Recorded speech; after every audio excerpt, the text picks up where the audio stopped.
ایک دفعہ کا ذکر ہے کہ زارا نام کی ایک نوجوان لڑکی تھی جسے مصوری کا بہت ہی شوق تھا۔ وہ ایک مشہور مصور بننے کے خواب دیکھتی تھی، لیکن اس کے پاس اپنے کیریئر کے لیے، اپنی ترقی کے لیے کوئی واضح منصوبہ یا سمت نہیں تھی۔ ایک دن ایک بین الاقوامی شہرت یافتہ استاد مصور اس کے شہر کے دورے پہ آیا۔ جب زارا نے اس نامور مصور کے آنے کی خبر سنی تو وہ اس کو دیکھنے اور اس کا آٹوگراف لینے وہاں چلی گئی۔ جب وہ اس ماہر مصور سے ملی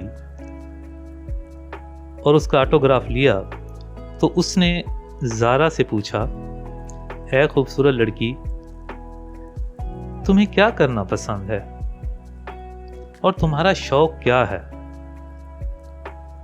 زارا نے جواب دیا، اے استاد، مجھے پینٹ کرنا پسند ہے۔ پھر زارا نے اسے اپنی ایک پینٹنگ بھی دکھائی جو کہ واقعی متاثر کن تھی۔ اس نامور استاد مصور نے زارا کو مشورہ دیا کہ وہ اپنے خوابوں کو پورا کرنے کے لیے سخت محنت کرے،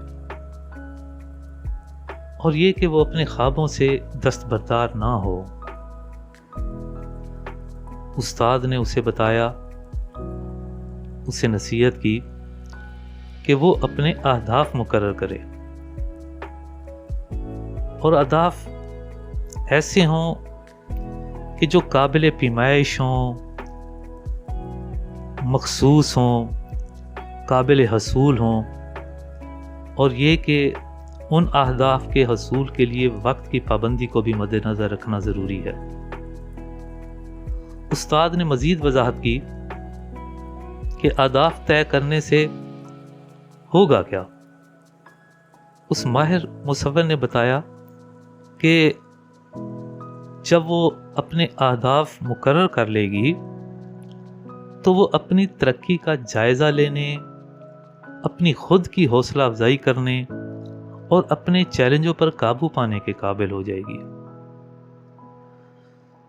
زارا ان باتوں سے بہت متاثر ہوئی۔ اس نے محسوس کیا کہ اپنے سامنے کوئی واضح نصب العین نہ رکھ کے وہ اپنا وقت اور اپنا ٹیلنٹ برباد کر رہی ہے، تو اس نے ماسٹر کے مشورے پر عمل کرنے کا فیصلہ کیا، اپنے لیے اہداف مقرر کیے۔ اس نے ایک مشہور آرٹسٹ بننے کے اپنے طویل مدتی مقصد کو ایک کاغذ پر لکھا، اور پھر اسے مزید چھوٹے چھوٹے اور زیادہ قابل عمل مختصر مدتی اہداف میں تقسیم کیا، اور پھر ہر مقصد کے لیے اس کے سامنے اس کی آخری تاریخ مقرر کر کے لکھی، اور پھر ان نتائج کو باقاعدگی سے ناپنا شروع کیا۔ اپنے اس عمل میں اس نے اپنے دوستوں اور دیگر ماہرین فن سے بھی مشورے لیے، جنہوں نے اسے اپنی تکنیک، اپنے انداز کو بہتر بنانے میں مدد کی۔ جیسے ہی زہرا نے اپنے مقاصد پہ کام کیا تو اس نے محسوس کیا اور دیکھا کہ وہ زیادہ پر اعتماد اور خوش ہے۔ جب بھی اس نے کوئی ٹارگٹ پورا کیا، اسے کامیابی اور اطمینان کا احساس ہوا۔ اس نے اپنی تخلیقی صلاحیتوں اور شخصیت کے ایسے نئے پہلو بھی دریافت کیے جن سے وہ پہلے بے خبر تھی۔ اس نے مصوری کا ایک انوکھا اور نیا انداز تخلیق کیا جو اس کی حقیقی تخلیقی صلاحیتوں کی عکاسی کرتا تھا۔ مہینوں کی محنت اور لگن کے بعد